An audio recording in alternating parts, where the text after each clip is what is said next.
Hi പ്രിയമുള്ള സുഹൃത്തുക്കളെ, Israel Hamas യുദ്ധം കൊടുമ്പിരി കൊണ്ടിരിക്കുകയാണ്. ഈ സാഹചര്യത്തിൽ യുദ്ധം കൂടുതൽ രാജ്യങ്ങളിലേക്ക് വ്യാപിക്കുകയാണ്. കൂടുതൽ രാജ്യങ്ങളിലേക്ക് യുദ്ധം വ്യാപിക്കുമ്പോൾ അമേരിക് ഭയപ്പെട്ടതുപോലെ ഇതൊരു ലോക മഹായുദ്ധത്തിലേക്ക് ചെന്നെത്തുന്നു എന്ന് തന്നെയാണ് മനസ്സിലാകുന്നത്. 2015 തുടങ്ങി 8 വർഷത്തിനപ്പുറം എത്തുമ്പോഴും ഹൂതി എന്ന വിഭാഗത്തെ നിർവീര്യമാക്കാൻ ഒരു രാജ്യത്തിനും സാധിച്ചില്ല. കുറെ സൗദി അറേബ്യയൊക്കെയായി ഇടഞ്ഞു നോക്കിയെങ്കിലും നടന്നില്ല. യമനിൽ ബാക്കിയായത് കുറെ അഭയാർത്ഥികളുടെയും കൊല്ലപ്പെട്ടവരുടെയും തീരാത്ത കണക്കു മാത്രമാണ്. ഒപ്പം മാറാവ്യാധികളടക്കം കോളറയും മറ്റുമൊക്കെ പകർച്ചവ്യാധികളുടെ ദുരിതം പേറുന്ന ഒരു ജനവിഭാഗത്തെ അവശേഷിപ്പിക്കാനും സാധിച്ചു. 8 വർഷം മുമ്പ് ഹൂതികൾക്ക് നേരെ തുറന്ന യുദ്ധപ്രഖ്യാപനം നടത്തുമ്പോൾ സൗദി അന്നൊരു പ്രസ്താവന നടത്തിയിരുന്നു. 15 ദിവസത്തിനിടയിൽ ഹൂതികളുടെ അക്രമം അവസാനിപ്പിച്ച് യമനെ ഒരു സ്വതന്ത്ര ഭരണകൂടത്തെ സംഭാവന ചെയ്യും. പക്ഷേ യുദ്ധം തുടങ്ങിയതോടെ കാര്യങ്ങൾ പ്രതീക്ഷിക്കാനാവാത്ത വിധം മാറി മറിഞ്ഞു. 2015 യുദ്ധം തുടങ്ങി 8 വർഷത്തിനിപ്പുറം എത്തുമ്പോഴും ഹൂതികളെ നിർവീര്യമാക്കാൻ കഴിഞ്ഞില്ല എന്ന് മാത്രമല്ല, യമനിൽ കുറെ അഭയാർത്ഥികളെ സൃഷ്ടിക്കാൻ കഴിഞ്ഞു. കൊല്ലപ്പെട്ടവരുടെ കുറെ കണക്കുകളും സൃഷ്ടിക്കാൻ സാധിച്ചു. കുറെ പകർച്ചവ്യാധികളുടെ ദുരിതം പേറുന്ന ആളുകളിൽ ഹൂതികൾ കൂടുതൽ ശക്തി പ്രാപിക്കുകയായിരുന്നു. ഇപ്പോഴിതാ ഇസ്രായേൽ ഹമാസ് യുദ്ധം കൊടുമ്പിരി കൊള്ളുമ്പോൾ ലോക രാജ്യങ്ങൾ പോലും ഈ വിഷയത്തെ സംബന്ധിച്ച് കൂടുതൽ ചർച്ചയ്ക്കെടുക്കുകയാണ്. ഈ യുദ്ധം ലോക രാജ്യങ്ങളിലേക്ക് പടർന്നു പിടിക്കുമ്പോൾ പലസ്തീന് പിന്തുണ പ്രഖ്യാപിച്ച് ഹൂതികൾ ചെങ്കടലിൽ ഇസ്രായേലിലേക്കുള്ള കപ്പലുകൾക്കെതിരെ ആക്രമണം തുടങ്ങിയിരിക്കുകയാണ്. ഇപ്പോൾ ഇന്ത്യയെയും കയറി ചൊറിയുന്നുണ്ട് ഹൂതികൾ. ഇതോടെ യുദ്ധത്തിന്റെ ഗതി എന്താകും എന്ന ആശങ്കയിലാണ് ലോകം. കാരണം ലോക രാജ്യങ്ങൾ ഈ യുദ്ധം ഏറ്റെടുക്കുമോ? മുമ്പത്തെ പോലെ ഒരു തീരാനാശത്തിലേക്കാണോ ഈ യുദ്ധം പോകുന്നത് എന്ന് അമേരിക്ക അടക്കമുള്ള രാജ്യങ്ങൾ ഭയക്കുകയാണ്, ആശങ്കപ്പെടുകയാണ്. ഇസ്രായേൽ ഹമാസ് പോരാട്ടം 3 മാസം പിന്നിടുമ്പോഴാണ് ഗാസയ്ക്കും പലസ്തീനും വെസ്റ്റ് ബാങ്കിനും എല്ലാം പുറമെ ചെങ്കടൽ കൂടി ലോക ശ്രദ്ധ നേടുന്നത്. യുദ്ധത്തിൽപ്പെട്ടിരിക്കുന്ന പലസ്തീൻ ഗാസ നിവാസികൾക്ക് ഭക്ഷണമില്ല, മരുന്നില്ല, അഭയാർത്ഥി കേന്ദ്രങ്ങളില്ല, ചികിത്സയില്ലാതെ, ഭക്ഷണമില്ലാതെ, വെള്ളമില്ലാതെ, വെളിച്ചമില്ലാതെ ആ മനുഷ്യ ജന്മങ്ങൾക്ക് അവിടെ തുടർന്നു പോകാൻ കഴിയുന്നില്ല. ഇനിയെങ്കിലും അവരെ പരിഗണിച്ചിട്ടില്ലെങ്കിൽ ഇസ്രായേലിലേക്കുള്ളതും അവിടെ നിന്ന് തിരിച്ചു പോകുന്നതുമായ എല്ലാ കപ്പലുകൾക്കുമെതിരെ ആക്രമണമുണ്ടാകുമെന്നാണ് ഹൂതികൾ മുന്നറിയിപ്പ് നൽകുന്നത്. മാത്രമല്ല, യുദ്ധം തീരുന്നതുവരെ ഇത്തരത്തിലുള്ള ആക്രമണം ഞങ്ങളുടെ ഭാഗത്തു നിന്നും തുടരുമെന്നും ഹൂതികൾ വെല്ലുവിളിക്കുന്നു, ഭീഷണി മുഴക്കുന്നു.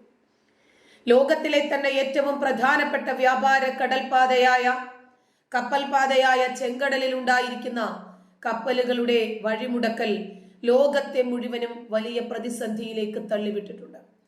കാരണം പല ലോകരാജ്യങ്ങളുടെയും കപ്പലുകൾ ചെങ്കടൽ കടന്നു വേണം പോകാൻ. അവിടെയാണ് ഹൂതികൾ ഇപ്പോൾ വലിയ രൂപത്തിൽ ഭീഷണി മുഴക്കുന്നത്. ഡ്രോൺ ആക്രമണങ്ങളും മിസൈൽ ആക്രമണങ്ങള്, കപ്പൽ പിടിച്ചടക്കൽ, ഇതെല്ലാം തുടങ്ങിയതോടെ ലോകത്തിലെ പല വമ്പൻ കപ്പൽ കമ്പനികളും ഇതുവഴിയുള്ള യാത്ര നിർത്തിവെച്ചു. ഇത് ചരക്ക് നീക്കത്തെ അടക്കം ബാധിക്കുകയും വിലക്കയറ്റമടക്കമുള്ള പ്രതിസന്ധിയിലേക്കും ലോകത്തെ നയിക്കും. യുദ്ധം തുടങ്ങിയ ശേഷം ഇക്കഴിഞ്ഞ നവംബർ 19 തീയതിയാണ് ആദ്യ ഇസ്രായേലി കപ്പൽ പിടിച്ചെടുത്തതായി ഹൂതികൾ അറിയിച്ചത്. കപ്പലുകൾ പിന്നീട് അവരുടെ പ്രധാന കേന്ദ്രമായ യമൻ തീരത്തേക്ക് മാറ്റുകയും ചെയ്തു. എന്നാൽ ബ്രിട്ടന്റെ ഉടമസ്ഥതയിലുള്ള ചരക്ക് കപ്പൽ ഹൂതികൾ തട്ടിയെടുത്തു എന്നാണ് അന്ന് ഇസ്രായേൽ പറഞ്ഞത്. ഇറാനാണ് ഹൂതികൾക്ക് പിന്തുണ കൊടുക്കുന്നത് എന്നും കപ്പൽ പിടിച്ചടക്കലും ആക്രമണവും ഇറാന്റെ ഭീകരവാദ പ്രവർത്തനത്തിന് ഉദാഹരണമാണെന്നും ഇസ്രായേൽ പ്രധാനമന്ത്രി ബെഞ്ചമിൻ നെതന്യാഹു ആരോപിച്ചു. ഇതേ ആരോപണം തന്നെയാണ് അമേരിക്കയ്ക്കുമുള്ളത് ഇറാനെതിരെ. എന്നാൽ ഇത്തരം കപ്പലുകൾക്കെതിരെ ഹൂതികളുടെ ആക്രമണം ശക്തമായി തുടരുകയാണ്. കഴിഞ്ഞ ദിവസം ഇന്ത്യൻ പതാക ഏന്തിയ കപ്പലുകൾക്ക് ചെങ്കടലിൽ വെച്ച് ആക്രമണം നേരിടേണ്ടി വന്നു. ഒക്ടോബറിൽ ഇസ്രായേൽ ഹമാസ് പോരാട്ടം തുടങ്ങിയത് മുതൽ 15ാമത്തെ കപ്പലാണ് ചെങ്കടലിൽ ആക്രമിക്കപ്പെടുന്നത്.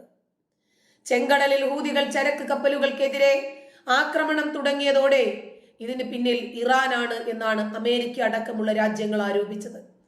ഇത് ഇറാൻ നിഷേധിച്ച് രംഗത്ത് വരികയും ചെയ്തു. കപ്പലുകൾക്കെതിരെ ആക്രമണം കനത്തതോടെ ഇവയെ സംരക്ഷിക്കാനായി UK, Canada, France, Bahrain, Norway, Spain തുടങ്ങിയ രാജ്യങ്ങളടക്കം 20ഓളം രാജ്യങ്ങളുടെ പ്രതിരോധ സഖ്യത്തെയും അമേരിക്കയുടെ നേതൃത്വത്തിൽ നിയോഗിച്ചിട്ടുണ്ട്. മാത്രമല്ല, പ്രതിരോധ പ്രവർത്തനങ്ങൾക്ക് കൂടുതൽ രാജ്യങ്ങൾ എത്തണമെന്ന് അമേരിക്ക ആവശ്യപ്പെടുകയും ചെയ്തു. ഈ ആവശ്യം ഉന്നയിച്ച് 40 രാജ്യങ്ങളുടെ പ്രതിനിധികളുമായി അമേരിക്കൻ പ്രതിരോധ സെക്രട്ടറി ലോയിഡ് ചർച്ച നടത്തി. ചെങ്കടലിൽ അസാധാരണമായ സാഹചര്യം കണക്കിലെടുത്ത് ഏറ്റവും വലിയ എണ്ണ കമ്പനികളിൽ ഒന്നായ BP, അതായത് ദി ബ്രിട്ടീഷ് പെട്രോളിയം കമ്പനി അടക്കം ചെങ്കടൽ വഴിയുള്ള ചരക്ക് നീക്കം ഉപേക്ഷിക്കുന്നതായി അറിയിച്ചു. കൂടാതെ മറ്റ് പ്രധാന ഷിപ്പിംഗ് കമ്പനികളായ മെഡിറ്ററേനിയൻ ഷിപ്പിംഗ് കമ്പനി,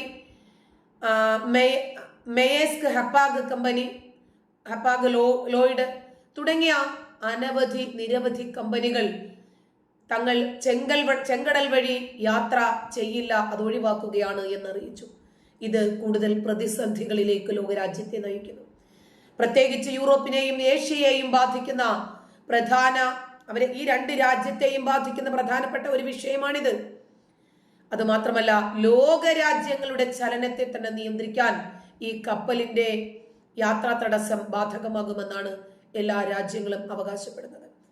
യൂറോപ്പിനെയും ഏഷ്യയെയും പരസ്പരം ബന്ധിപ്പിക്കുന്ന പ്രധാനപ്പെട്ട കപ്പൽ പാതയിൽ ഈ അപകടം വർദ്ധിച്ചതോടെ ഇറ്റലിയും ഫ്രാൻസും സ്വിറ്റ്സർലാൻഡും ഡെൻമാർക്കും തുടങ്ങിയ രാജ്യങ്ങളിൽ നിന്നെല്ലാമുള്ള കപ്പലുകൾ ഇതുവഴിയുള്ള ചരക്ക് നീക്കം നിർത്തി.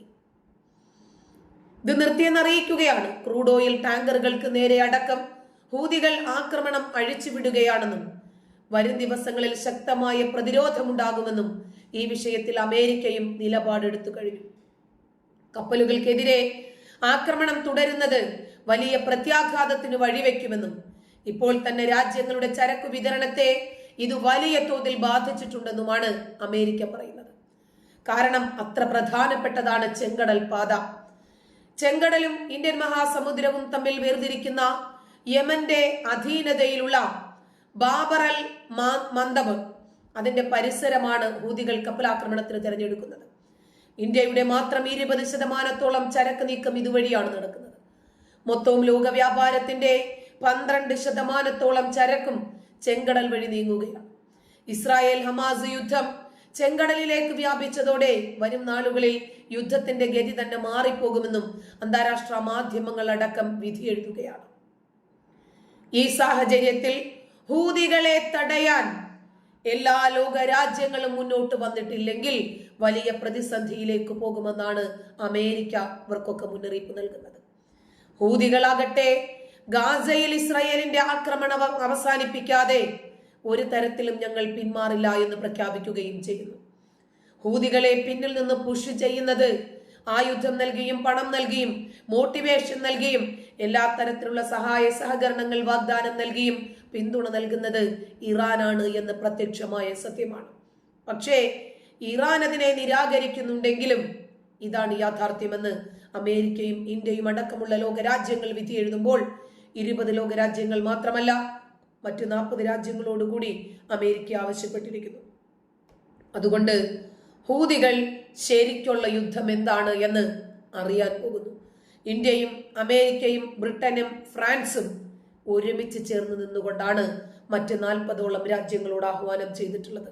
കാരണം ഇത് ലോക വ്യാപാരത്തിന് മാത്രമല്ല ലോകത്തിന്റെ നിലനിൽപ്പിന് തന്നെ പ്രശ്നമാണ്.